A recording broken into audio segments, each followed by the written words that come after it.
What up? What up? Welcome in everybody to a new season, another season of the OG NBA betting show. We got the gang here, the whole gang. It's good to see everybody's faces. I know I've hung out with, I didn't get to hang out with Babano over the summer, but I hung out with you two fellas. It's always good to get back together and do this for the association. So, um, how's everybody been? Everybody's been good. I mean, it's just been a nice summer of, getting a little bit of downtime. You don't get too much when you're doing this shit every day for the full year, but we got a little bit, and now it's ramped up again. Football's been going in full swing for a month and a half, 2 months. Hockey started for me a couple weeks ago. Now we got the NBA this week, college basketball coming up too. So it's all work, baby. Pedal to the metal, nose to the fucking grindstone, and money-making time. Absolutely. It's time to lock in for sure. Wham Bam, I know you ready, Dutch. I know you ready. Anything y'all want to say before we get started? Man, I'm feeling good, feeling great. Shout out to the chat. We wouldn't be here without y'all, man. Shout out to y'all, Saturated, M, Scissor, Louis, Lil Damo, Jeff, Tasha. Shout out to you, Queen. We happy to be back. Your team newly revamped. We will talk about that. Hank, man, K. Dot Sniper, listen, man. We ready to do this again. Like Babano said, we don't get that much of a break. But we back at it, man. I'm happy to be here with y'all, man. And we're gonna try to do a little bit more than often this year. So yeah, we can't wait to be here with y'all. Yeah, man. The NBA is a hell of a drug. And you're looking at the plugs. Yeah, man. It's been I a missed minute. that too.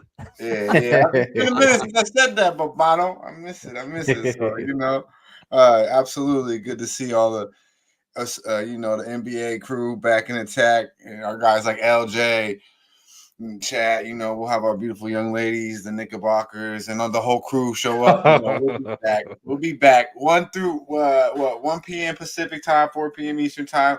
We'll come to you as much as possible throughout the week. For sure, I believe we decide Monday through Wednesday. So tell your friends this is the place to be. We're going in for all 82, this year. So let's get it. Let's get it. I'll start with the Atlantic Division. I figure we'll go division by division, talk about whatever teams we want to talk about. And there are a couple teams that I'm interested in talking about here. A few, actually. This is a really good division. The first thing I'll say is for the Boston Celtics, and I had to think about this. Horford retired, and then he unretired, I guess, because he's back here once again. I was sure he was gone. And then when I saw him, I'm like, he's back. So my thought at first was they're going to struggle not having bigs to start the season, but they have him. So I think Boston is still live. They had 64 wins last year. Their line is at 58.5. I think they can get that one. I'll pass it to you, Babano. How you feeling about that, or is there something else that catches your attention? Yeah, it's a very interesting division here, this Atlantic division. I think when you look at it from top to bottom, there's a clear worst team in this division, and that's the Brooklyn Nets, in my opinion. I think they're going to be absolutely terrible, fucking horrible. This roster is just a disaster. There's no bench to speak of whatsoever. There's no game-breaking talent. It's not going to be a very good defense. There's not many proven scorers either. I mean, it's just not a very good team, well-rounded at all. They're not going to be very good. I think it's basically a Boston, New York, Philly division, and then you've got basically Toronto all by themselves right in the middle, nowhere close to Boston, Philly, or New York, but nowhere as bad, in my opinion, as Brooklyn. So that's basically where we're at. It's like an Oreo cookie. You've got the black pieces at the bottom and the top. There you go. At the top, you got Boston, Philly, and the Knicks. At the bottom, you got Brooklyn, and then the cream in the middle is Toronto. Because they're basically all by themselves in between. They're not as good as the top three. They're not as bad as Brooklyn. I bet Brooklyn to be the worst team. That's one of 3 teams that I bet as far as worst record in the NBA is concerned. That is a bet that you can make now the last few years. Most sports books have them. You get a nice plus price on that. As far as the division props or to win the division, Boston, the rightful favorite, minus 160.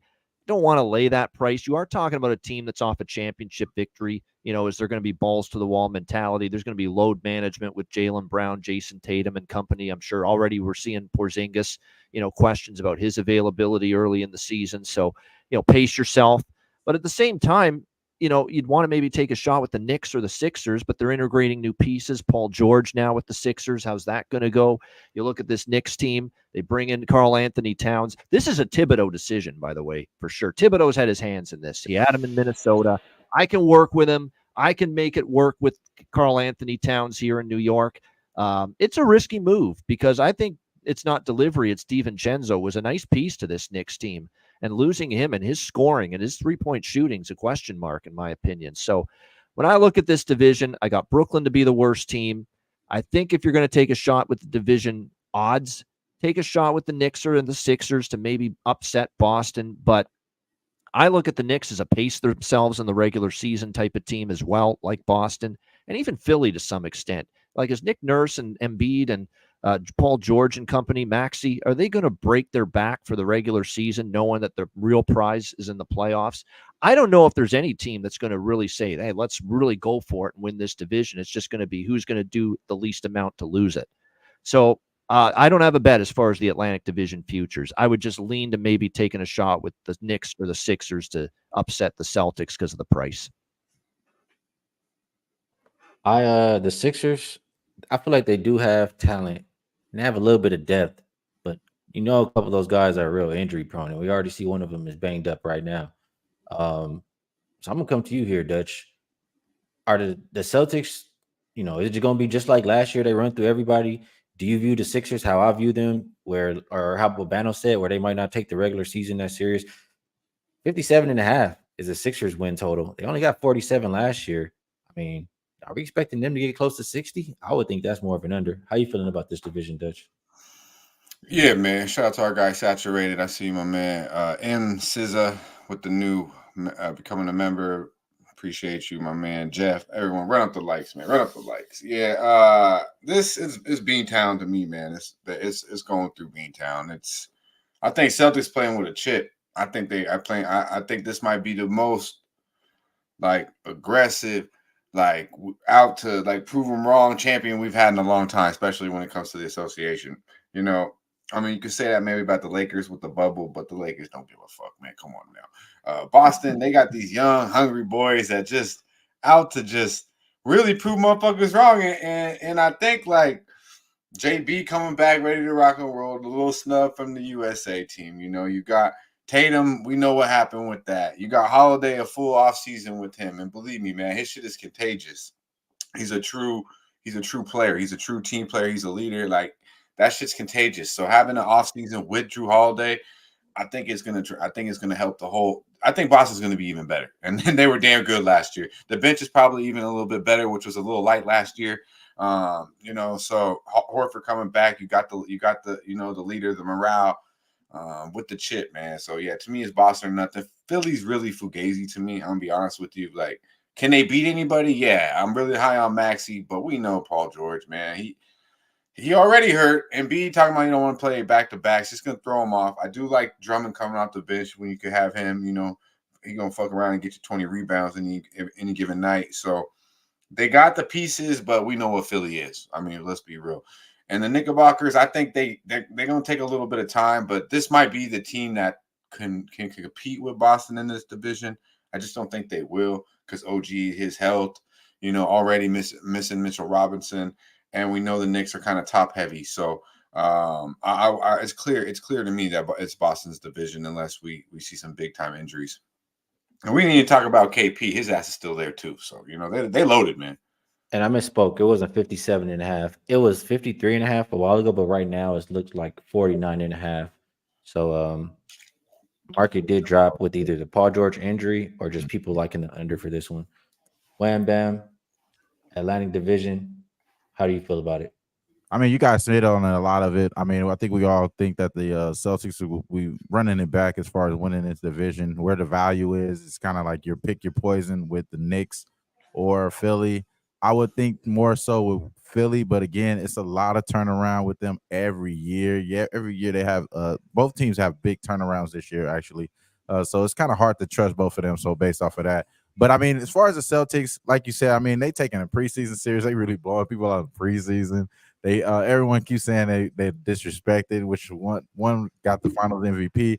The other one just got a major contract and also a gold medal. But again, he's been disrespected because he was on the bench against other Hall of Fame players. So it is what it is. Derek White is interesting. We know our boy Caillou is going to always give that effort, but you said it, Skee. I thought Al Horford was out of here. Now we're going to see Nemus Keita, and Xavier Tillman, Cornette, and those boys be in the front court help while Porzingis is getting healthy. I think he's not going to be available probably towards the end of this year or even the start of next year. So it's going to be interesting to see how this team revs up this beginning of this season. How serious is how much disrespect does the Celtics have in their heart right now? As far as this division, I think that they're going to win this division. We got to see what's going on with Philly, though. I think Philly is the most interesting because they got rid of Tobias Harris finally. You know what I'm saying? No more Nicholas Batum there. Buddy Hield was gone. DeAnthony Melton, Cameron Payne, Paul Reed, a lot of guys that was made up for this team the last few years. So this is pretty much a brand new team. Obviously, they got Paul George with the injury there.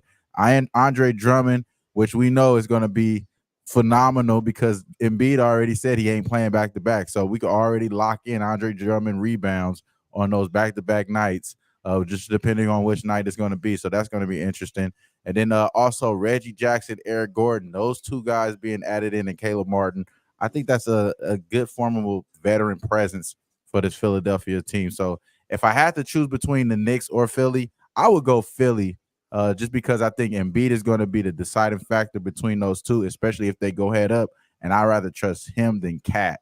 And then honestly, we all know that Thibodeau is going to pretty much run his team down to the ground. Maybe even Mikal Bridges is going to be missing games fucking around with this coach. You know what I'm saying? And then we know he's the Iron Man that doesn't miss any games. I think he might even break fucking Mikal Bridges this year. So the Knicks is going to be interesting to see. They wasn't that good in the first half last year. We're going to see with the increase in offense, Cat, even though they don't have DiVincenzo, but Cat and Mikal being added in there is going to increase their offense a lot more. And then I'm interested to see how Jalen Brunson's his role step down, because he has to step a role down. He don't really have to do all that like he had to before, because now you got a little healthier OG. You got you know what I mean? You don't have to worry about the threes with Cat and all those other boys. So I'm interested to see how that works out there, and their rotation too. See who's going to be that 6-7 guy for the Knicks, because they're going to not have a long rotation. Well, this one, the big favorites at -170 are the Celtics to win this division, and next up is Knicks at +250. So I think we did a decent job breaking down this one. Let's move over to the next one. I'm excited to see this Yabusele play for Philly this year. This is a guy that really impressed in the Olympic tournament for France, and we're seeing this big renaissance of basketball talent being developed from France, obviously. And this guy, I think, got signed because he dunked on LeBron in the Olympic tournament, and it was everyone remembers that. It'll be interesting to see if his game can translate to the NBA. Sixers taking a chance on him, but this Yabusele, and he gives them more size now. He's a big guy, and he can step out and make a three as well for you. So very fascinated to see if this project, bringing him in for Philadelphia, pays off. Now that you say that, ladies and gentlemen, if you don't know, I'm going to be calling him the French Ben Wallace. He was the French Ben Wallace. He looks like him. Yeah, he was the French Ben Wallace in the Olympics. If you don't remember, it was that guy that had the afro there for the French. I definitely agree with you there. He's definitely one of those added on veteran presence that I think is going to help out this team. Yeah. Yabusele, I forget. I mean, I haven't capped in EuroLeague. I know I didn't really do it too much last year, but I believe he played for Real Madrid or somebody, but he's always been pretty good over there. I think his game can translate. Will he be a player that is, as big in the NBA as he was for the Olympic team? I'm not sure. But I still think he's a good pickup for that Sixers team. Gershon, Ben Wallace, Questlove, Yabusele, because he looks like both of them. Yeah. I like Ben Wallace, yeah. All right. We had a request here in the chat, Babano. Yeah. Gundam Atticus says, I need Babano to set the table. So we'll move it over to Central Division, and we'll ask you how you feeling about this one first. The Central Division is a very interesting, division this year when you look at it, because we know the clock's ticking on the Milwaukee Bucks. Okay, because it feels like if this isn't a year where they're not in the mix or contending for the championship or win it. There can be a lot of changes maybe for Milwaukee. So the clock's ticking. It's going to be interesting to see how that plays out. It feels like I hate to say this, but it feels to me once again that I'm going to have to see it before I believe it with our guy Glenn, Doc Rivers, when it comes to the Milwaukee Bucks. And it's really that simple. I've got to see it before I believe it. Until then, I don't believe it with them. And I like some of the other teams in this division. I like Cleveland.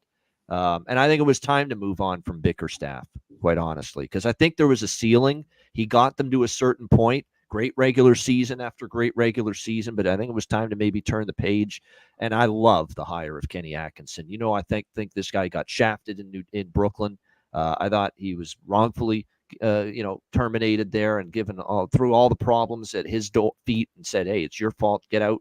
And Brooklyn now is going to be pretty poor this year, and they've underachieved the last few years. I like the hire. I think Kenny Atkinson will do nice things here. Certainly got a good roster. And then, of course, you got Indiana, one of the up-and-coming teams, and we saw what they did last year. There's no doubt. Now there's going to be bullseye on their back. Expectations now for the Pacers after the great season, getting deep into the postseason last year, improving this roster. So Rick Carlisle and company are going to have a lot more expectations this year and making it work, obviously. But certainly when you look at what they got Tyrese Halliburton.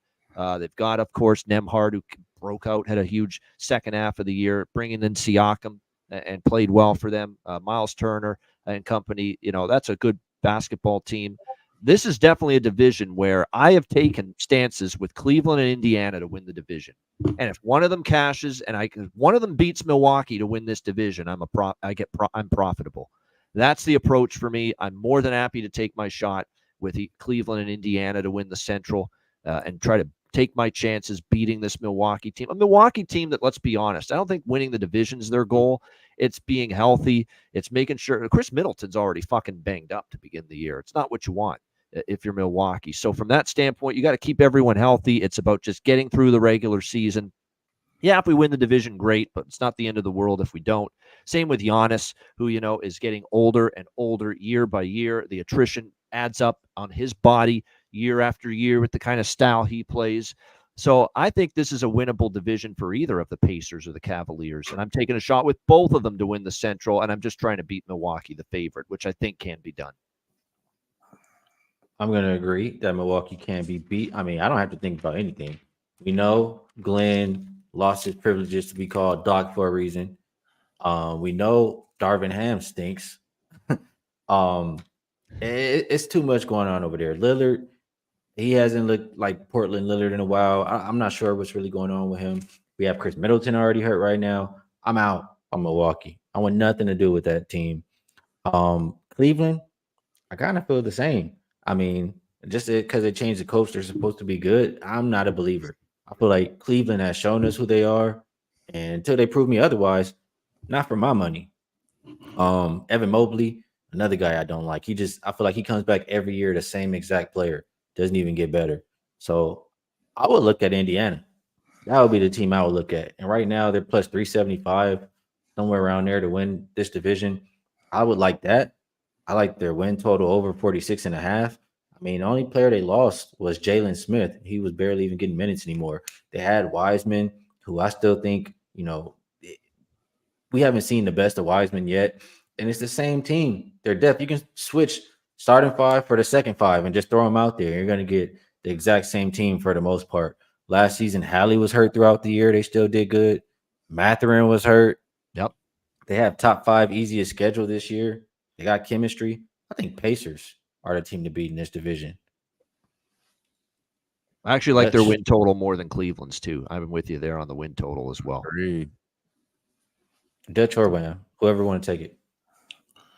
Yeah, I'll be brief. I like Indiana here. I mean, I'm higher on Milwaukee than you guys, but I agree with Bobano. They don't give a fuck about the division. They're gonna be healthy. Look for Dame time to be a little bit more what we've seen in P-Town. I think he's, say what you will, but I mean, some motherfuckers just can't hang it up at the door, I guess, divorce, moving, all this, all excuses you had it in the book last year, Dame time out the fucking window. So let me see the real Dame this year, Dame Dollar better show up in Milwaukee this year. I expect him to. I expect Giannis to play with a chip. pretty much was all had 1 year off, you know, in my opinion, last year. He damn near took that year off, as did Dame. So these boys should be ready to rock. They need Middleton to suit the fuck up and tie him up, or get the fuck out of Milwaukee. Get something for his ass while you still can. I think Brook has a bounce back year, kind of down year last year. I think they have a decent bench. Bringing in, solid, nothing special, but I think, if Gary Trent can find anything that he had before, he could spread the court a little bit for him. They bring in Prince, that's going to help on the defensive end. They bring in DeLon Wright, who's I've always kind of liked his game a little bit, so we'll see with Milwaukee, but I do think they're the best team in the division. I don't think they win the division. I think Indiana does. I think it's clear these boys are clicking. They got the same damn thing going, and I don't think any team in the NBA, let alone any team in this division, wants to show up the way these Indiana boys do 82 games, and they're deep, real deep, which our boy Skee kind of touched on, so you can see that. And Cleveland is the same damn thing. I think they take a step back. Strus is already hurt, so I don't think they made anything better. They weren't that good last year, and it's like they think, oh, just because our guys are healthy, we're good. Like, I don't know. Garland better be all world. So I think Cleveland is Cleveland, and Milwaukee will be the best team in this division, but come playoff time. Come playoff time. All right, we'll see. We got some bonehead coaches, but mark that comment down. Yeah, I'll write that one down. That's what Dame and Giannis do, man. That's what Dame and Giannis do. They ain't gonna beat the Celtics with no Glenn Rivers, but they could beat the Pacers. Wham bam. Okay. We rolling with Hallie or what? Hey, I gotta fuck with the Pacers. We know they're gonna have a pace. We know that they are already gearing up, being a cornerstone NBA team as far as being a contender on the East. Did the great thing in getting Siakam, loving what they did there. Had a terrible injury case as well with Halliburton, knowing that he had he was pretty much pushing to get that contract extension that money. He got the money. Now he's kind of probably going to be sitting a little bit more on this year, just because they're trying to do a push towards the playoffs, playoffs. So I do think they're going to be a lot healthier coming in this postseason than they were last year. And that's going to give guys like Neesmith, Nembhard, and Benedict Mathurin better seasons, I think, than they had last year. So I agree totally with you guys. The Pacers, I would take them to win this division. Now I'm glad you guys all talked, because y'all didn't talk about the one team that I really like talking about right now. Hat back on. I'm taking over 28.5 wins with the Chicago Bulls, bro. I'm just saying, I know it's a lot of injuries, it's a lot of shit going on, and it is hard to get in with Josh Giddey. It's hard to get in with bro right now, but he's going to get an increase in usage. And look, they went from not having no ball handlers, Kobe White being their only ball handler, to now they got Taylor Horton Tucker being their sixth best ball handler. Like, they got a lot of guys that can create off the ball right now. Now they don't have DeRozan, I know, and they're probably most likely going to get rid of Levine to most likely make this a better team throughout the year. So the over 28, I think, is probably taking them right now as a low spot, because some of these guys may not be on the roster by the end. But I do think Lonzo coming back, healthy, looking pretty damn good.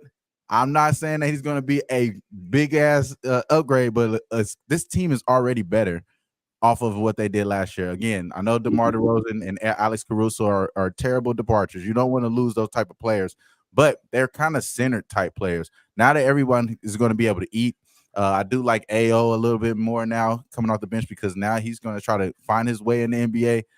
It's not going to be handcuffed to a role because they need him to do a specific thing. A lot of these guys is going to play a little bit better. So Chicago Bulls, sneaky dark horse, maybe a little underdog guys that we want to take advantage within the first few months. But I think their team is not as bad as people think. I think Vucevic is still one of the best big men in the league. And then they got Patrick Williams, again, another guy that's going to help their defense out. They was terrible at front court defense last year. Patrick Williams is the fucking guy that's going to fill in that role. They already paid him, got him back healthy. They got a lot of guys. They got additions without even knowing that they got additions real. So I like the Chicago Bulls. I'm buying them a little low right here, over 28.5 wins total today. Just need to get 29. Well, at one point, when Lonzo was healthy, which has been a while, the Bulls were a number 1 seed. So I'm a believer in Lonzo. I'm I do with you think he's a there. I difference agree. maker. Bulls will win more games than the Pistons. The thing is too with the Bulls and the Pistons. I think the Pistons are an improved team too. And Cade Cunningham and Jaden Ivey hopefully have a full season of health. And I think with the Bickerstaff, they'll be better defensively. But here's the thing with Detroit. The coaching change, and they got to kind of learn some things on the fly all over again, and new systems and the way they do things. Whereas Billy Donovan's been there for years now, the continuity's there. So I think it's less of a learning curve for the Bulls. That helps. And I actually took a shot with Josh Giddey, most improved player. I think you can find 14, 15 to 1 just because of the usage that he's going to undergo this year. They're going to make him the spotlight and build the team basically kind of around him. Now with DeRozan gone, with Giddey, and still have Levine and Kobe White, capable scorers. So I agree. There's potential for Chicago. We're not saying playoff team or anything like that. We're saying just 30 wins, maybe be ATS under the radar a little bit from a point spread standpoint. That's what we're talking about with Chicago. The capability is there for that. Let's go. Chicago over. I'll write it on my notes. All right, Wham Bam. See you, 10 hat. Don't even think about my 10 hat shit. All right, Babano. I figure we just keep rolling like this with you here. Southeast Division. How you feeling about it? Southeast Division. Very, very interesting division here. This is another division where I have a worst record bet. Washington. Slam dunk. Didn't even have to think twice about it. They have a real potential to be the absolute worst team in the NBA this year. In fact, I think they are probably the worst team on paper.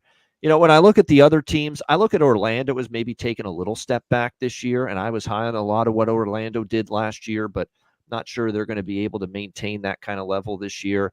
Miami is a clear bet against for me. I think we've kind of seen the only fear is Spoelstra can turn water into wine. We know that. But boy, this is even going to be a challenge this year for Eric Spoelstra, in my opinion, with this Miami Heat team. And you look at the tinkering that's got to go on. Terry Rozier, do we even know if this guy's going to be healthy for a full year? Jimmy Butler, same thing. How many games did he miss last year? Hero, same thing. He missed a shit ton of games last year. It's all about health. The bench is just nowhere near where it's been in the past. There's just a lot of issues to me with Miami. I'll be definitely looking at spots to fade them, especially early in the year. Washington's going to be dog shit. We know that. Orlando, I think, takes a little step back. Charlotte might be a little improved this year, actually. I think the door's open for some improvement from the Charlotte team this year as well. Again, we keep in mind that with them, a different team with LaMelo Ball injured, they got to keep him healthy, upright, on the floor this year. But, you have Brandon Miller in him. You've got, obviously, Miles Bridges, Mark Williams, Grant Williams, Trey Mann, someone I think stepped up at times last year. There's pieces here for Charlotte. And with Orlando, I think maybe, not being able to maintain what they did last year, Washington being bad, Miami being down, there's going to be wins available for them, especially in the division, to improve. So Charlotte on the improve. And I think Atlanta, actually, believe it or not, could improve a little bit here. Now, a lot of question marks for them were obviously the status long-term of Trae Young with this organization. But keep in mind, he missed time last year. DeAndre Hunter missed time last year. Jalen Johnson missed a lot of games last year. You got to hope there's better health. I think Okongwu really stepped up, showed something last year when Capella was down. And, of course, they have the number 1 overall draft pick. And I don't want to over exaggerate and, go overboard because it's only training camp. But the reviews early on are very, very good for the number 1 overall pick. In my French accent, Zachary Risacher here for the Atlanta Hawks. He's looked really good, and he's going to fly under the radar. Remember last year, his countryman, Victor Wembanyama, number 1 overall pick, all the hype, all the attention, all the media surrounding him and that number, and none of that really with Risacher. He can basically fly under the radar, kind of develop moving forward at his pace. And I think that he's going to give Atlanta a little bit of moxie, rim protection, a little bit of defense, a little bit of intangibles as well. Not to mention he's a capable enough offensive player. There's things to like about Risacher's game. So I think Atlanta, believe it or not, in this division, the way it stacks up, they've got a chance maybe with Miami stepping back. And obviously in this division, I don't know if some of these other teams Orlando's going to take a step back. I know they're the favorite, but Miami at plus 150 is kind of nuts to me. I don't think they're winning the division. if I were to look at some of those bottom teams in the division, I think Atlanta 10-1. You could do worse than taking a shot.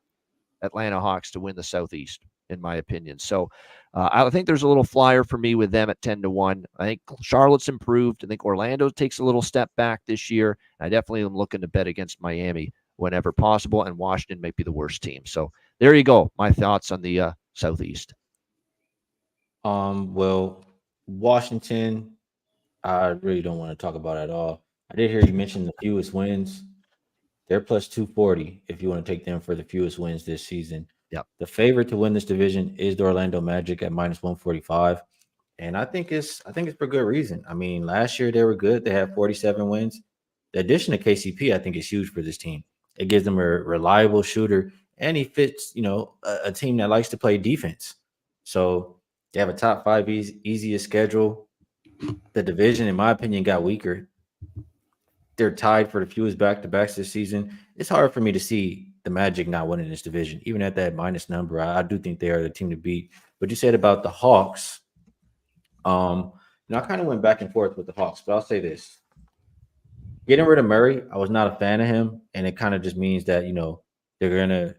It looked totally fucking disjointed with Murray and Young together, especially when they played in the same game. It just didn't look right. Yeah, I didn't like it at all. Yeah, but maybe they're back giving traded keys, and if that's the case, as long as they stay healthy, I think that 36 can be reachable, especially with a coach like Quinn Snyder. I mean, he's had 36 plus wins all 10 years as a coach. So Hawks, I would be looking towards over the 35.5. I agree. So Magic over 46.5. Magic to win division kind of look good to me. Hawks over 36.5 look good, or 35.5 look good to me. That Charlotte, man, y'all gonna have to, I just can't put my money on it, man. We seen these kids, they don't care. All they want to do is, we're gonna go get in our nice cars and go out and party after the game, whether we win or lose, it don't even matter. Until they show me they're gonna be serious, I won't expect them to. So that's how I feel about it. Dutch. Yeah, man, this division is it's really mid as fuck. I'll be quite honest with you. Orlando is the favorite. That tells you all you need to know about this division. None of these teams are going to matter when it matters. So I think Charles Lee helps Charlotte. To be honest, not a bad hire. Comes from the Boston tree, coaching tree there, where he was a champion. Hopefully, he instills some discipline into these kids, as you talked about, Skee, because they need some. You're right. But I like the hire of Charles Lee. That's kind of why I'm buying a little low on Charlotte here. I like the additions Atlanta got. I mean, we talked about the draft pick coming back with Jalen Johnson. I think he's kind of nice, man. He's kind of nice, So a lot healthier. You get DeAndre Hunter back. Say what you will about Murray. I like the kid. I just think it didn't take a rocket science to realize him and Trey don't fit. I mean, it was almost as bad as Russ to LA. It's like, what the fuck are we doing here? So they chose Trey, better shooter, spread the court. He's been there. He's their guy. They drafted his ass over Luka. So I'm not surprised they try to fucking stand on it, But yeah, man, I like Atlanta here. I think there's a little bit of value here. I think the additions of Larry Nance Jr., the Dyson kid too, Daniel Dyson. I mean, you got guys that are going to play rebound, play defense. I kind of like this. And you got the talent there. They brought back Bogdanovich, which I was surprised that he stayed there. Atlanta's got all the talent in the world. Now that they don't have 2 point guards fighting over the ball, might be able to put it out, and we could actually see it. So, to me, paper, Atlanta's the best team in this division. So, I guess you would have to say there's value there when they're winning their 10-1 to win it. So, I agree with Bobano with Miami. I think Pat is just sitting there, just waiting to make a move. Riley, he don't like what he's looking at. He's over Jimmy's ass. Bam. He probably going to try to move Jimmy and Hero in a splash, So we'll see. But yeah, Miami is not the Miami that we've came to know in the last 3-4 years. They're on the downswing, that's for sure. And the rest of these teams, I can't even think about.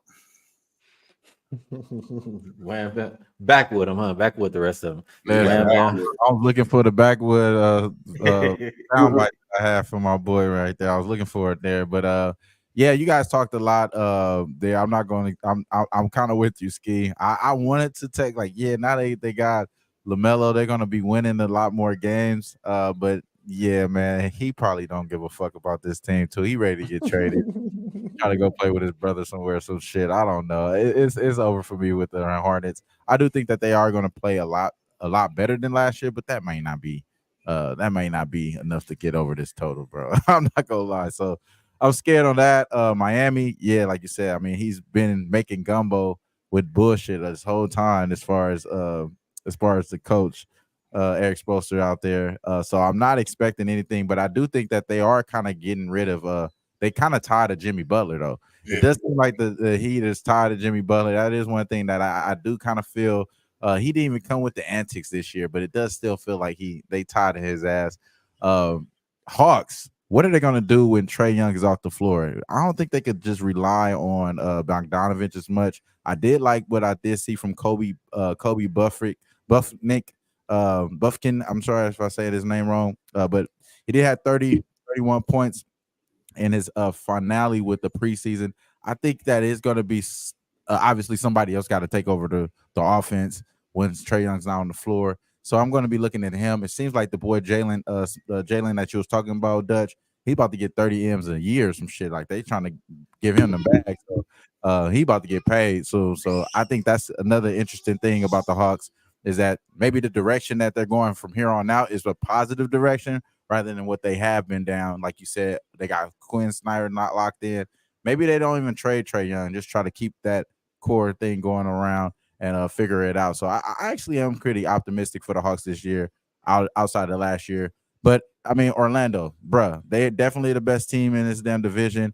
Like you said, Skee, even KCP said it. This is the first time he played with a team that guys that actually like to play defense. He's never played on a team that no one likes to play defense, and he's a champion. So that says a lot. You know what I'm saying? Defense win championships. The problem with them is that they didn't have shooting, but he comes in, bring that element there. It's all about Franz Wagner for me, though. He needs to get his 3-point shots down, bro. Like, we need you to be the street 3-point shooter. And if it ain't you, my boy, we need you to get the fucking sit your ass in the corner because we tired of you. You know what I'm saying? I don't think what you doing on the floor is not enough. So I think Franz Wagner has to get a 3 off. Jalen Suggs, man, he got paid. Is he still mad at Toronto or not? I don't know.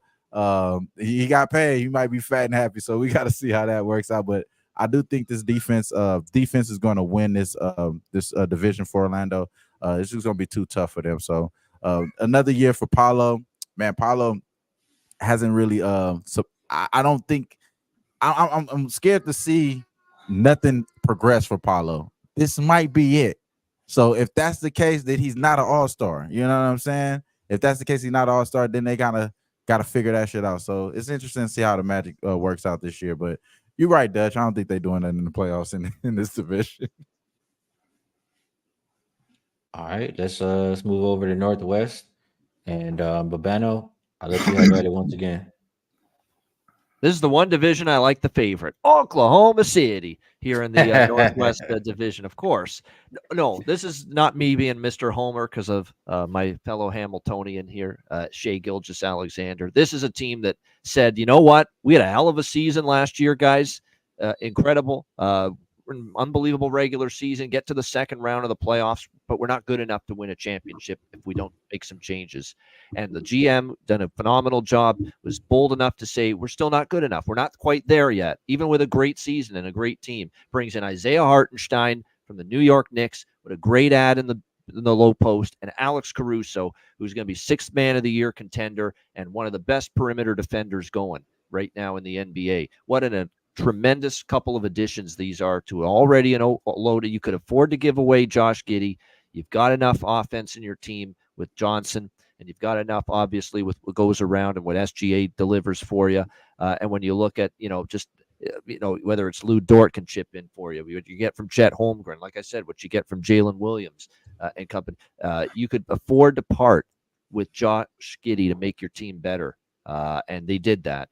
There's no question about that. So I like them to win this division. I think Minnesota's in the mix, but with Minnesota, of course, we'll see. I think there could be early chemistry issues, which could preclude them from winning the division. Like Oklahoma City could get the jump on Minnesota to win this division, because I think for Minnesota it could take a few weeks because they bring in DiVincenzo. How do they, adjust to being without Karl Anthony Towns now for the first time in many years? So it's going to be interesting. Obviously, that team's still a really good team too. How's Julius Randle going to fit with this team now, along with Gobert in the low post? Obviously, Jaden McDaniels, big steps last year. Anthony Edwards is a superstar on the rise here. Conley can still lead you. Bring in DiVincenzo to help you out. They're a really good team too, but I still think this is Oklahoma City's division. I think Denver is a team that's you got to be a little bit worried about. We'd be worried for multiple reasons. The chemistry, the lack of date, the malaise that we saw last year trying to follow up the championship season. Murray, not concerning the way he played in the Olympics, quite honestly, for Canada. Big time concern. And how much does he have left? Can he get through a full season healthy? I think their bench depth has taken a hit here in the offseason. And I don't think they give two shits about winning a division. I think it's about pace ourselves, and we'll see what we can do in the playoffs. I think they're a good underbet as far as their win total this year, the Denver Nuggets, and not a team I'm going to be rushing to bet on early in the season. Utah's a team that's, I think, got some capabilities to be competitive. I think Utah could actually be a decent point spread team this year. Now, does that translate into straight up wins? I don't know.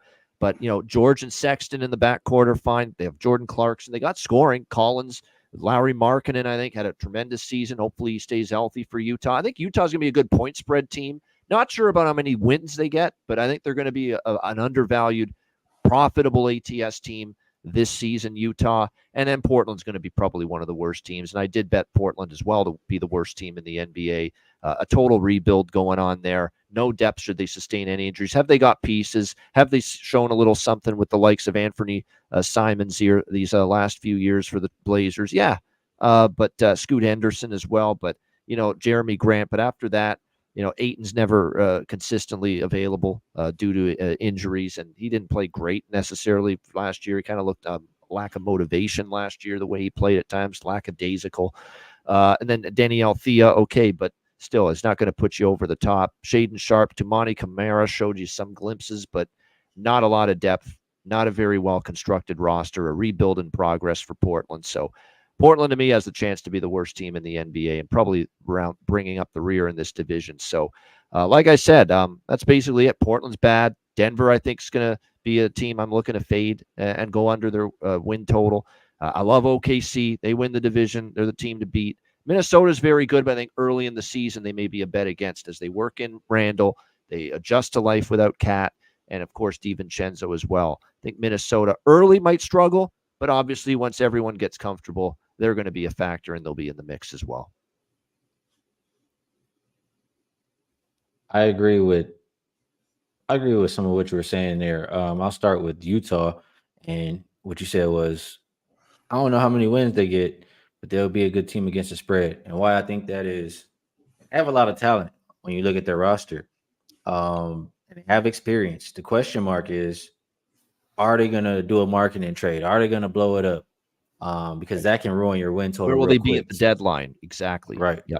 So it's a team I would prefer to bet just, game by game basis, but I do think they'll be really good on the point spread. As far as Portland, I don't really want to look at wins, but I do think their starting lineup is pretty good.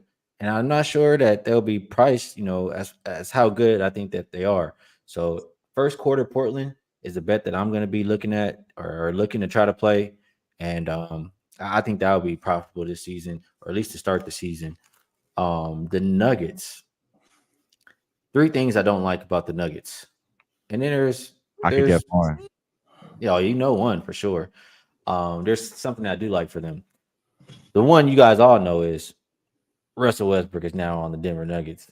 And you're worse just by default because of that. By default. You're not winning. It's just not gonna happen. It's not. So if you think Denver is winning the West now, or I don't even think Denver will win the division. It's not gonna happen. What I'll say is, though, they could win the division. He's a good regular season player. But besides that, they play in a tough division, and they just keep losing little pieces of their core. They lost Bruce Brown before. Now they lose KCP. I'm not liking it. I don't like those moves or those departures for this Denver Nuggets team. So Only thing I do like for them really is, or two things. They got the easiest strength of schedule, or easy strength of schedule, top 5.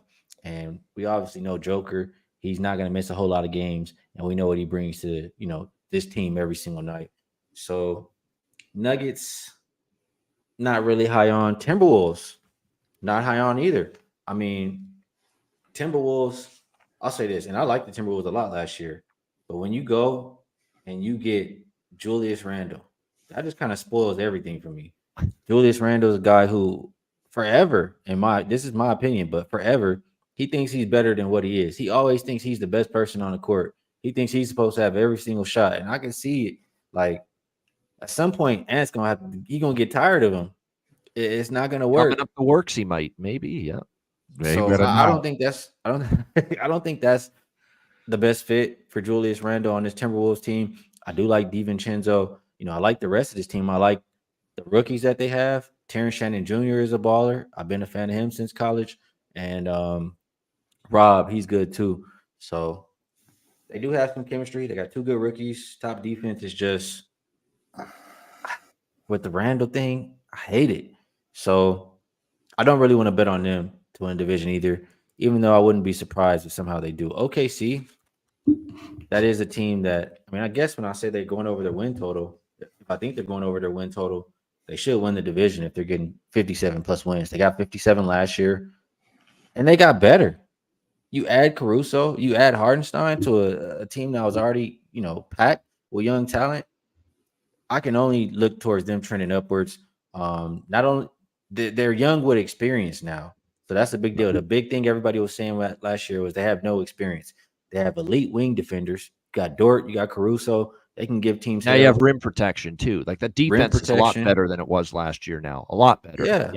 Yep. I like this Thunder team. It's hard for me to look the other way. So 56.5 wins. They got 57 last year. I don't see why they can't do it, one more time. And that's how I'm feeling about this division. Dutch, anything catching your attention in the Northwest? Yeah, man. Shout out to Julian. I see you, my man. Luis in the building. You Capper. I see you, my man. This to me is clearly Thunder. Now, I like what the Thunder did. I agree with Hardenstein and Caruso. Beautiful thing. But you don't got a point guard.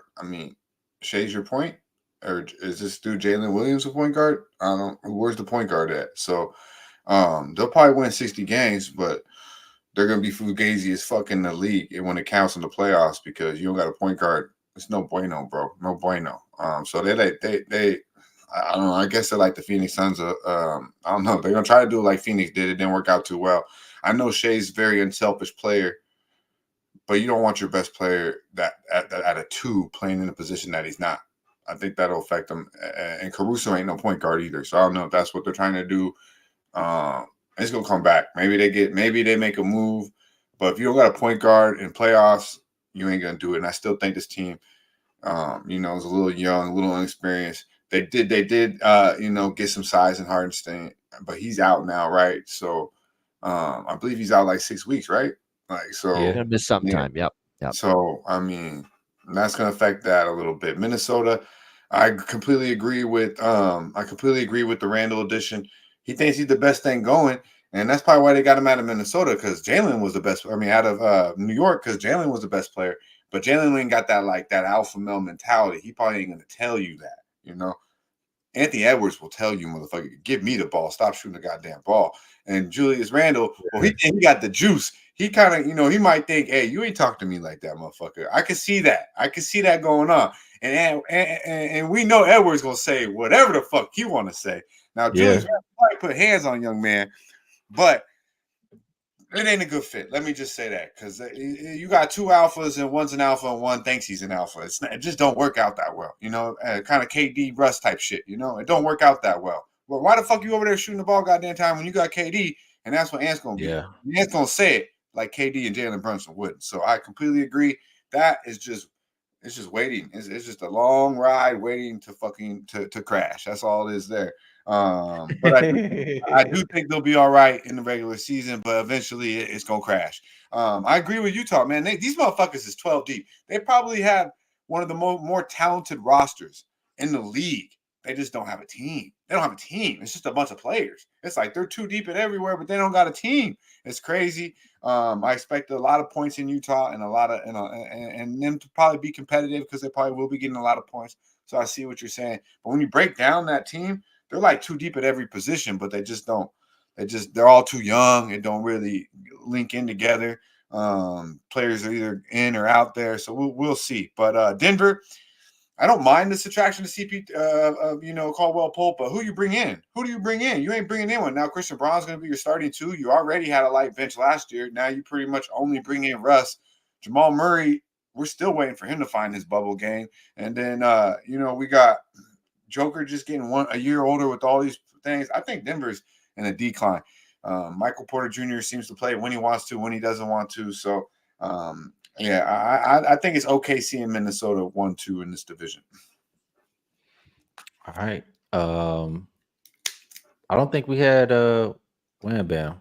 Yeah, I'll go quick, bro. Just Portland, they suck, man. I want to see Scoot Anderson. There's some people in the chat think Portland's going to be better than I do.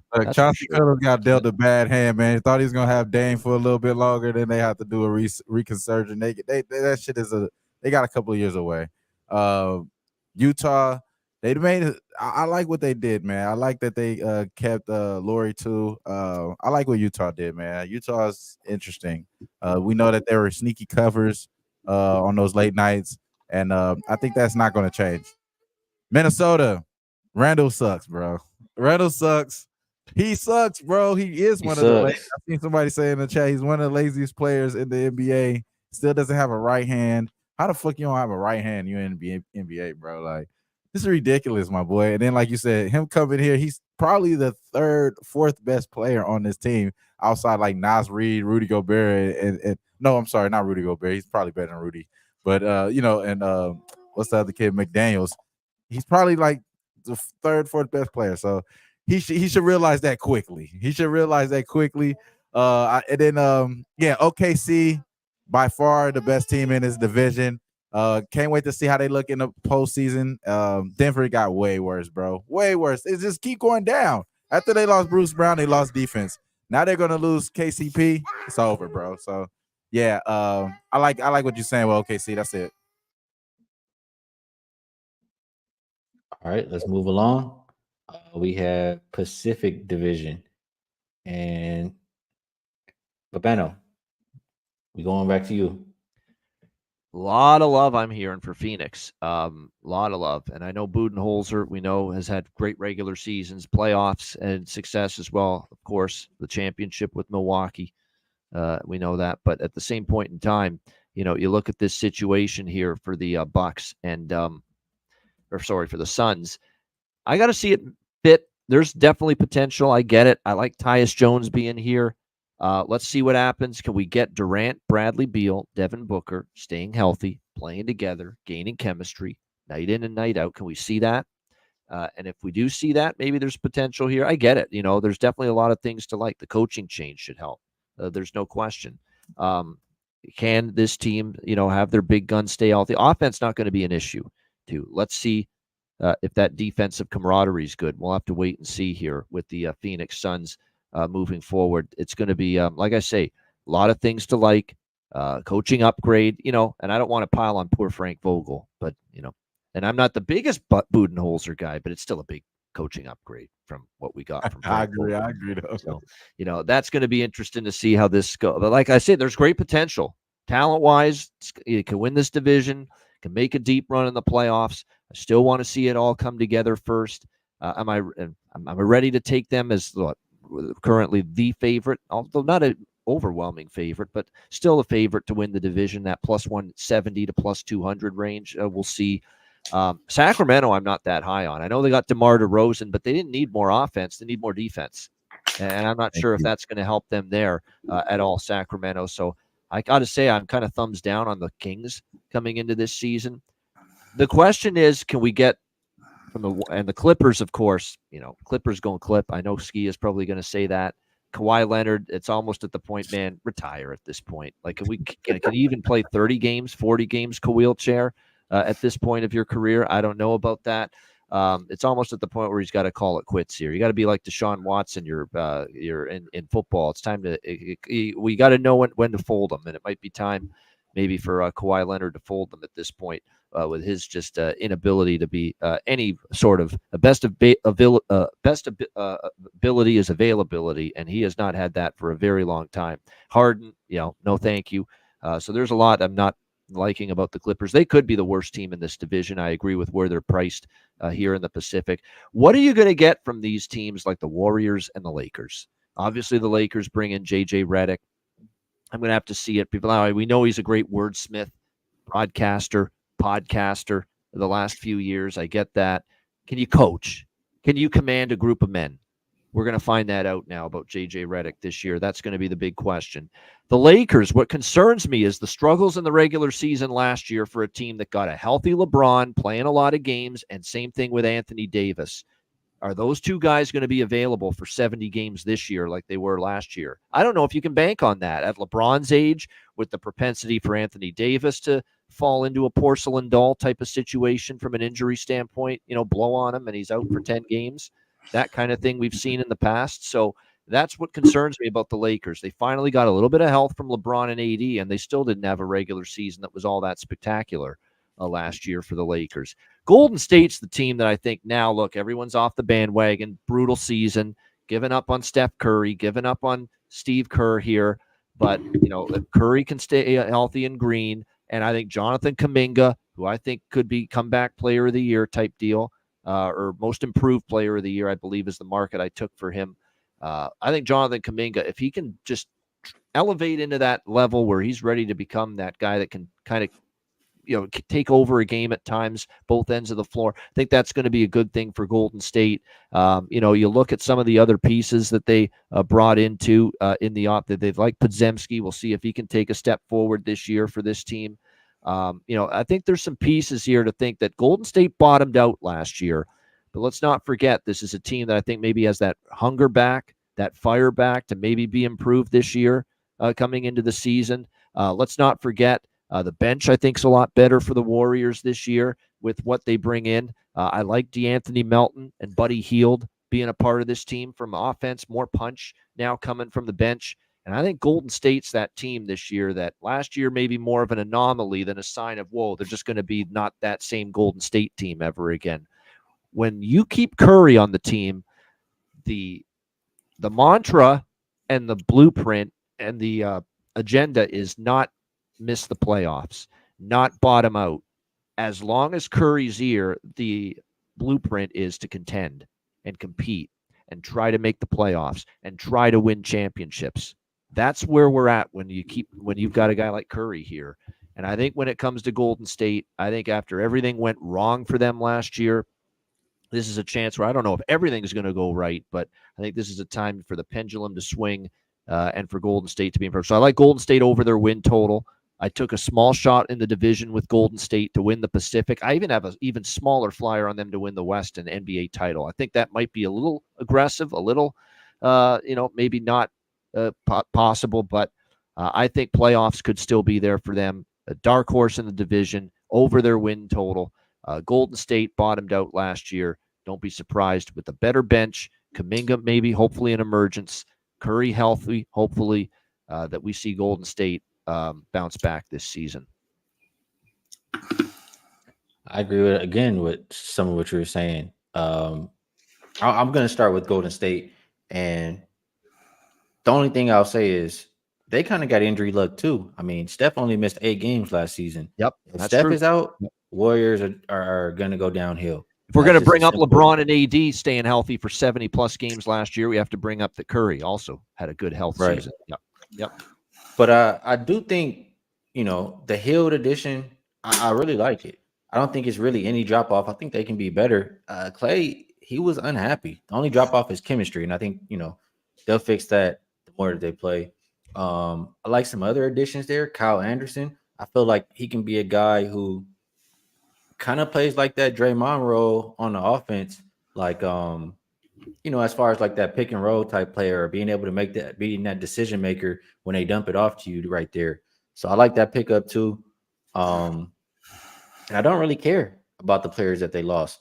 I do think, last year you said it was an anomaly season or that it wasn't so good. They still have 46 wins, and now we're lined at 43.5.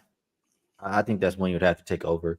And as far as what you said about the division, I mean, I see two teams in this division that I feel comfortable, taking a shot on, and Golden State would be one of them.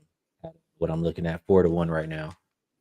Now, if I keep going down the list here, I don't gotta say too much. Clippers gonna clip. When Kawhi news came out, I mean, it was 40.5 for their win total. It dropped to 38.5. Well, are we going to bank on what James Harden to turn into James Harden in 2017 and stay healthy all year and just carry this team? Not for my money. I could see him getting hurt, and who knows if we're going to see or how much of Kawhi we'll see this season at all. So I think the Clippers are a team that's trending downwards in a tough division in a really talented West. Under their win total of 38.5, I like. Lakers, I do agree. They had some injury luck last year. I also think they missed Vando last year. They'll have him. I like Christie. I think he should get a lot more minutes this year. And it's somebody else I'm missing, but I do like Connect too. The only thing for this team, as far as a win total is concerned, or any futures or anything like that is concerned, is LeBron is getting old. We know they're going to prioritize health more than trying to win 1 million regular season games. As long as they can make it into the playoffs, no matter what seed it is, they're fine with just doing that. So when I think like that, I can't take the Lakers over their win total. And I can't forget to mention I like JJ Redick. I think anybody will be better than Darvin Ham. And he should definitely make the offense look better. That's why I've got the door open on the Lakers. I'm not saying, we're betting against them. No, I want to see it because he can't be worse than Ham. Like, I've got questions about JJ being an effective NBA head coach, but it's when you're comparing him to Ham, there's potential it's actually an upgrade that it could end up being. My concern, too, is where's this mindset of LeBron? LeBron is talking more in these press conferences. He seems more excited to play with his boy wonder, Bronny here, who can't play a lick right now at the NBA level, than he is about winning games and winning championships. Like that, to me, it's almost like he's more excited about his son being there than like, what are we going to do as a basketball team this year? Bronny got till November 1st, and I don't want to see his ass in a Los Angeles Lakers uniform. He can go over there to El Segundo and play and work on his game, but he got till November 1st, and then they better do something because he better not be taking max minutes, or I don't want to see it. The Suns, I'm high on the Suns. They won 49 games last year. Their win total is lined at 47.5. They're the favorites to win this division at plus 150, still plus money. And I think it's, I can definitely understand. I think it's rightfully so. The one thing this team has been missing the entire time is a point guard. I saw somebody say in the comments and said that they still don't have a point guard. Well, wait a minute, man. Tyus Jones, he's elite. He doesn't turn the ball over. He's like a real traditional point guard. He's going to get you the ball in your spots to get buckets and take care of the basketball. I'm big on Tyus Jones. I think he'll help out this Suns team tremendously. That trying to have Bill or Booker play point guard, that wasn't going to work. And, I like the point guard situation right now is what I really think the upgrade is. When I look at the team up and down the list, I like the depth too. They do have a tough schedule. For example, the first 2 months, playing opponents with an average of 56% win percentage last season. So if they can get past that, and do well to start the season, it's going to be easy to get to that 47.5 and probably easy to win this division. I would be looking at that. Suns over the win total. Suns win the division. And I think I have one more here, last but not least. Kings. I don't like it. The Kings team, I feel like they're a team that was wearing others out. Like they were young, they had a lot of depth. They just run other teams, like how the Pacers kind of play almost in a way. Now, I feel like they lost a good amount of that depth and just added DeRozan. And I don't think DeRozan is that big of a needle mover for me. So I don't really like anything about the Kings. They won 46 games last year. They're lined at 46.5. I would only look towards under. So that's how I feel about it. Dutch, you got your favorite team. You got the, hat you wearing. You got that team. Who you rocking with in this division? Yeah, man. Well, I'm high on the Suns, man. I'm really high on the Suns. I see someone too there. Luis, I think, said talk about. Yeah, we would like to see Bradley go to the bench, but it ain't gonna happen, man. But they did get back Grayson Allen. They bring him back. I mean, this bench is just ridiculous, bro. I mean, they bring in my Mason Plumlee. Now you bring in Tyus Jones, as we talked about. I don't know. I'm gonna call him elite Skee, but he good. He good. He was elite at Duke. But I don't know about he good. Oh, they did a lot of good things, Phoenix. Yeah, he's good, man. He's good. So I'm happy that he suited up for the Suns. And you bring back, you still got Oki, who played big minutes for him last year. Your bench really is pretty solid. And you get Monte Morris too, who's low key better than any point guard they had last year, because they didn't have one. So you actually got a solid point guard and a backup point guard as well this year. I think, and Bol, come on, man. Bol should be getting real minutes here. And the most thing about Phoenix is your best players are hoopers. They're hoopers, bro. KD does not want to play.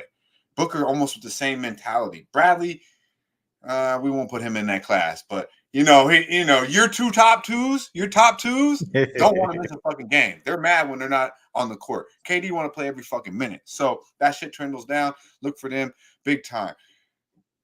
Clippers, I don't even need to waste my breath on them. Now, here's where we go. When we go to LA, I mean, they still ain't got a shooter. They still, don't connect the man, but he ain't gonna go in there and just save the motherfucking day. You still got, you're talking about Max Christie, these get Vanderbilt. These are the names that you bring up. I know you're in trouble. I know you're in fucking trouble. All right, AR-15, get his ass out of there. If y'all want anything to happen, make a move. Or else y'all gonna be the same irrelevant ass motherfuckers. All right. So they can't shoot. Rookie quarterback, a rookie coach, and they're top heavy. And LBJ just another year older. All right. So get the fuck out of here with the Lakers. I'm sorry, fellas.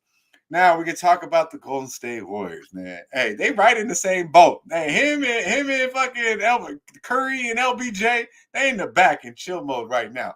They might want to team the fuck up, because the only way these motherfuckers are gonna win. The Warriors are very, very low on these boys. I think Curry, 1 year older, didn't even really look. I don't want to go too far, but when we start talking about Sacramento, I might take that other point guard in Sacramento over in this motherfucking debate right now. And that's the real part. We ain't talking about shooting. We're talking about 48 minutes of real basketball, playing defense, and playing point guard. And De'Aaron Fox might be doing a little bit better. Than Curry right now. That's all I'm saying. Curry ain't playing no defense. He looked a little off last year, if we can remember. So everybody looked fucking off though last year. Talk about it. Okay, well, that's true. Draymond's only a year older. To me, the Warriors are a mess. They really are. They're a mess. I don't see it. Wow. I don't see it. I don't see the size. Pod had a good year. I'm high on Kuminga. But outside of that, I just don't see it. When we look at all the upgrades, I feel like the Warriors are just continuing to get worse. They're not getting any better, in my opinion. This kid might be a lot better than I think. But I think he's just, a little bit above average, to be honest. I think Draymond and Curry are only getting older. You're not making any real upgrades, and you're counting on guys that have been on the bench to really just continue to come in and play bigger minutes. We will see, but I think Steve Kerr and the Golden State Warriors are in some trouble, and Curry might be out on his way the fuck out of the Bay. Now let's talk about Sacramento, the best team in the Bay. Yeah, that's right, NorCal. Not really in the Bay, but hey, they close, and they are the best team in the Bay. De'Aaron Fox, Sabonis, forget about it. And you add DeRozan to it, you got the shooters, you got your boy Skee Monk. Come on now. You got Herter coming back. You get a couple nice little pieces as well. I like the Sacramento Kings, bro. I do. I like the Sacramento Kings. I think they're still playing with a chip. I could go in and a little bit more about the Sacramento team, but I don't want to be taking too much time. So I like it. I think they got the shooters. I think they got a leader now in the locker room in DeMar. And you guys keep talking shit about, I don't want to say you guys, but I feel like Sabonis and De'Aaron Fox are so underappreciated. They're so underappreciated. And I think they're going to continue to prove everyone wrong. De'Aaron Fox and Sabonis is way better than anything you got going in Golden State. So the division, to me, Phoenix, Sacramento could sneak it out and win the division if Phoenix has some injuries. It sounds like somebody must have forgot that Golden State versus Sacramento series, but it's okay. It's been a while. Yeah. But Wham Bam, what you got to say about the Pacific? You gonna get them on that Laker talk or what? Man, listen, I'll tell you, my boy Dutch is cutting up. One thing we all It's a long weekend. yeah. One thing that we all are in agreement on that the Clippers are definitely going to clip, man. We didn't expect them to do anything this year. And then actually, if they actually get into a situation where they have a favorable draft pick, OKC actually owns the ways of swapping picks with them. So yeah, don't think y'all getting Cooper Flag if y'all go tank mode. But yeah, so Clippers suck. I do think some good props though. Amir Coffee now now they got a little room for Amir Coffee. Y'all know I like the boy Coffee, so I'll probably be looking a little props in their direction there. Norman Powell probably got the best bet to win 6-man of the year for this division. I don't think Malik Monk has a shot here. You said it, bro. Like the Kings. Let's talk about the Pookie Pipers because they trying to light the beam. They got the boy hot diggity dog, Dougie McBuckets. They think they really about to light a beam, bro. Put the Pookie pipe down. These boys is not in the Bay. Dutch is cutting the fuck up. They're close. They're close. Cut the fuck up. Hell no. That is not the Bay, bro. That's Northern California. That is not the Bay. Bro. And then he got the nerve to say that they got the better quarterback, the better point guard. Come on, man. Listen, bro. Not only do they don't have the better point guard, but they might not even have the best clutch player on their team now. They already had clutch De'Aaron Fox, but they probably got DeMar DeRozan, who's going to get the ball now at the end of the damn game. I mean, it's going to be one or the other now. They fucking confused their team now, bro. The Pookie Pipers, I don't trust the Pookie Pipers. They might even be slower than they were last year. Their defense got worse. They don't got Davion Mitchell no more. I do like Keon Ellis, though. One of the best things about them last year is that they did discover that he was a good offensive push for them. So Keon Ellis is somebody, again, we're going to look at his three-point prop. He was definitely good in that series against Golden State last season series. But Golden State, man, I like Golden State. I mean, listen, I know Skee don't want to say it because he want to talk good about the boy in the next division, but Klay Thompson not being there, I love that shit. I love Clank ain't there, clanking it up, thinking that he's the best guy shooting since Jesus. It's actually Steph Curry. And now they got somebody that's going to play defense and shoot the ball. I love that they pay Moody. Now he got to get some fucking run now, Steve Kerr. Y'all paying him. Now you got to play him. You know what I'm saying? Now you got to play him. In this situation, I do like the additions with Kyle Anderson. I love DeAnthony Melton. I think DeAnthony Melton plays that role that Jordan Poole was playing for this team a couple of years ago, and I think that that's going to help Golden State be able to push through, even if they don't have Steph Curry all throughout the year. I think they still will be able to pick up wins even without that boy because they have some of the similar talents there. Now, are they done? No, I do think that Jonathan Kuminga has to have to go up in production, which I believe he will, and I think Moody will go up in production too because the minutes will allow it. So Golden State getting love from me, bro. We packing you out, Dutch. Golden State getting love from us, bro. And I don't know about the Phoenix. I'm gonna give y'all a little pushback on Phoenix, man. They bench was trash as fuck last year, and you here to tell me Mason Plumlee and Monte Morris is gonna say they bench, bro? I don't know about that. I do like Ty. It's a better bench, but it wasn't difficult to be a better bench than coming last off year. the bench. Woohoo! Grayson Allen's coming off the bench. Now he's taking a lesser role, and he's gonna produce more. No, that shit ain't how this shit work. I don't think their bench is gonna be good, bro. I do think that this is the best division in the league, though. I do think this is the best division in the league. It's going to be a lot of competition here. All these teams probably going to be 40-plus teams. Even the fucking Clippers might even get to 40 wins. I think this is still going to be a good, still good teams all the way around here. They're going to find their spots. It's just that, man, Phoenix is going to be the favorite right now because I don't know what to expect from JJ Redick. If I could really put it in my perspective on how is he going to take on this rebounding problem with the Lakers have the troubling problems with the rebound. We don't have big depth. We got fucking AD at the center position. Nobody's behind him, but Jackson Hayes retarded ass. So it's over for us as far as depth-wise bigs. But I think that the shooting definitely got better, bro. I'm not even trying to say it too crazy, but Dalton Connect showed me a lot already. he's already the best shooter that we got in this team. And man, he might be one of the best shooters that we done had in a long time for the Lakers. So I'm not really ready to call what the Lakers are right now because we got the fucking theatrics with Bronny within these first month. Like my boy said, like after November 1st, we need to be done with this Bronny shit. This is all Halloween costume edition right now. Let's get him out the way. Daddy, bring your daddy and son to work day. Let's get this shit over. Bring your kids to work day. Yeah, bring your kids to work day. Get his ass off. You do it once a year, LeBron, not every fucking day. You got to drill that through his head. Yeah. I need his ass at Redondo Beach Boulevard ASAP. That's for sure. I need him there. You know what I'm saying? Nowhere near Staples Center, nowhere near Figueroa. You know what I'm saying? Keep his ass at Redondo Beach. Do you know that 40% of the 40% of the time. Yeah, it was just one last thing. With 40% 3-point attempts in the league, or 40% of the field goal attempts in the league now are 3-point shots. The Lakers weren't a good 3-point shooting team last year, but they didn't attempt many either. JJ wants to change that. He wants them shooting a lot more threes this year. They feel they've got better 3-point shooting. Critical. Watch that early in the season. Are the Lakers taking more threes, and are they making more threes? And if they are, that's good news for them. All right, I have about less than 5 minutes left before I absolutely have a hard out and have to get out of here. All right. So Southwest Division, 1 minute each probably is what we're going to do here. I think the Mavericks, if anything, I like them to win the division. They have depth. They were playing last year with a hurt Luka. I think it's their division to lose. Grizzlies don't have no depth. Pelicans is not a good collection of teams. I like their win total under. I'm not buying anything they're doing over there in New Orleans. 49.5, I have to go under. So that's what I'm looking at in this division. Dallas to win division, New Orleans under their win total. Babano? I'm not sure what to make of the Thompson stuff. Like some people think he's shot.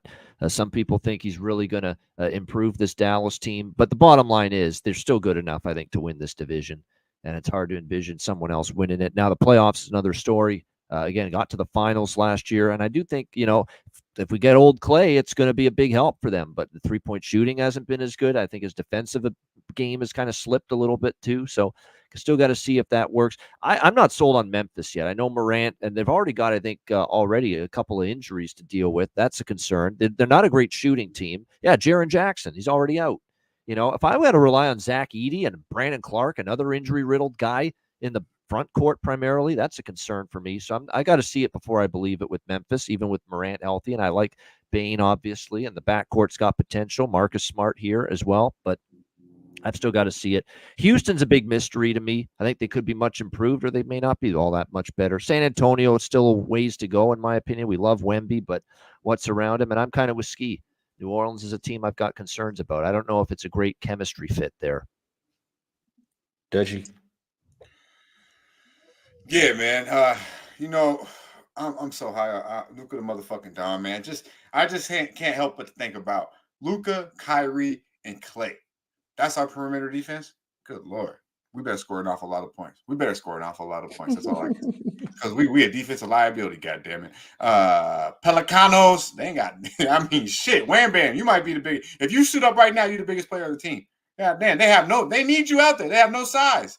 Zion might be the biggest motherfucker they got going. Look for Memphis and Houston to actually, win a lot of games probably in this division. I'm kind of high on Memphis a little bit. I don't like the Jaren Jackson news. Dallas clearly the best team in this division, should easily win it. I'm worried about Dallas when it comes to playoffs from a defensive perspective. Yeah, man. Rookie of the year is coming out of this division. Either Zach Edey from Memphis, or it's going to be Reed Shepherd for Houston Rockets. I think it's just based off of those guys getting the looks and the opportunity there.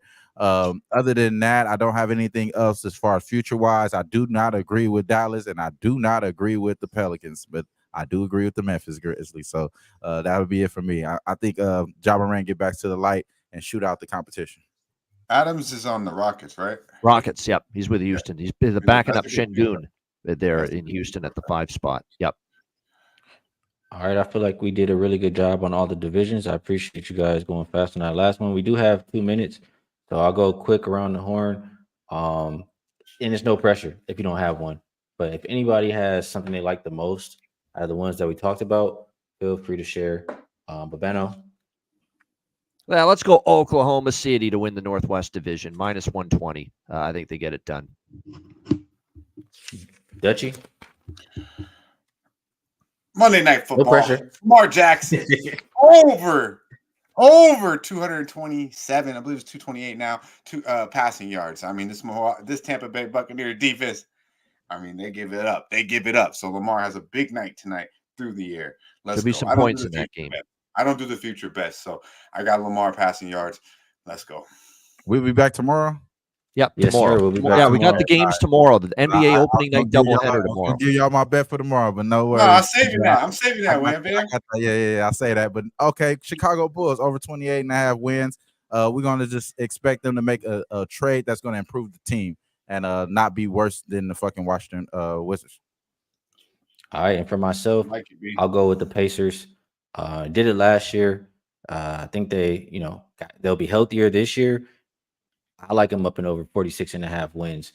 And I did it backwards, Dutch, you got to take us home, man. It's only right. Yeah, man. Yeah, man. Shout out to everybody in the chat. Tomorrow, same time, 4 p.m. Eastern time, 1 p.m. right out here on the fresh side. We're going in and we're coming out with the motherfucking bag. Be sure to like, subscribe, and share the video. Y'all stay fresh, stay blessed, and let's stay putting these motherfucking bookies to rest. Yeah.